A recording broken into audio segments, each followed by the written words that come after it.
بسم اللہ الرحمن الرحیم۔ حضرت انس بن نضر رضی اللہ عنہ ایک صحابی تھے جو بدر کی لڑائی میں شریک نہیں ہو سکے تھے۔ ان کو اس چیز کا صدمہ تھا، اس پر اپنے آپ کو ملامت کرتے تھے کہ اسلام کی پہلی عظیم و شان لڑائی اور تو اس میں شریک نہیں ہو سکا۔ اس کی تمنا تھی کہ کوئی دوسری لڑائی ہو تو حوصلے پورے کروں۔ اتفاق سے احد کی لڑائی پیش آ گئی جس میں یہ بڑی بہادری اور دلیری کے ساتھ شامل ہوئے۔ احد کی لڑائی میں پہل تو مسلمانوں کو فتح ہوئی، مگر آخر میں ایک غلطی کی وجہ سے مسلمانوں کو شکست ہوئی۔ وہ غلطی یہ تھی کہ حضور صلی اللہ علیہ وآلہ وسلم نے کچھ آدمیوں کو ایک خاص جگہ مقرر فرمایا تھا کہ تم لوگ جب تک میں نہ کہوں یہاں سے نہ اٹھنا، کہ وہاں سے دشمن کے حملہ کرنے کا اندیشہ تھا۔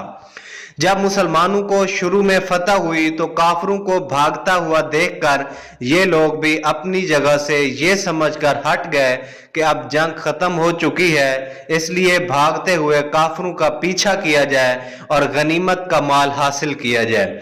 اس جماعت کے سردار نے منع بھی کیا کہ حضور صلی اللہ علیہ وآلہ وسلم نے منع کیا تھا کہ تم یہاں سے نہ اٹھنا، مگر ان لوگوں نے یہ سمجھ کر کہ حضور صلی اللہ علیہ وآلہ وسلم کا ارشاد صرف لڑائی کے وقت تک تھا، وہاں سے ہٹ کر میدان میں پہنچ گئے۔ بھاگتے ہوئے کافروں نے اس جگہ کو خالی دیکھ کر اس طرف سے آ کر حملہ کر دیا۔ مسلمان بے فکر تھے، اس اچانک بے خبری کے حملے سے مغلوب ہو گئے اور دونوں طرف سے کافروں کے درمیان میں آ گئے، جس کی وجہ سے ادھر ادھر پریشان بھاگ رہے تھے۔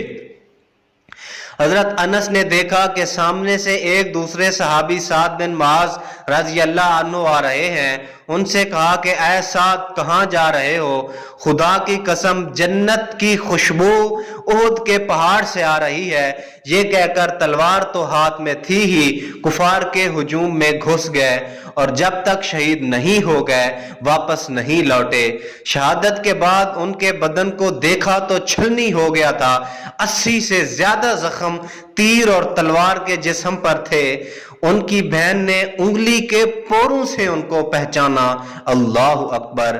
جو لوگ اخلاص اور سچی لگن کے ساتھ اللہ کے کام میں لگ جاتے ہیں ان کو دنیا ہی میں جنت کا مزہ آنے لگتا ہے۔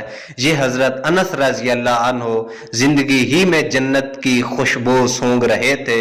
اگر آدمی میں اخلاص ہو تو دنیا ہی میں جنت کا مزہ آنے لگتا ہے۔ اللہ تعالی ہمیں صحابہ کرام کی زندگی سے سبق حاصل کرنے کی توفیق عطا فرمائے۔ کمنٹ باکس میں آمین ضرور لکھیں۔ جزاک اللہ خیرہ۔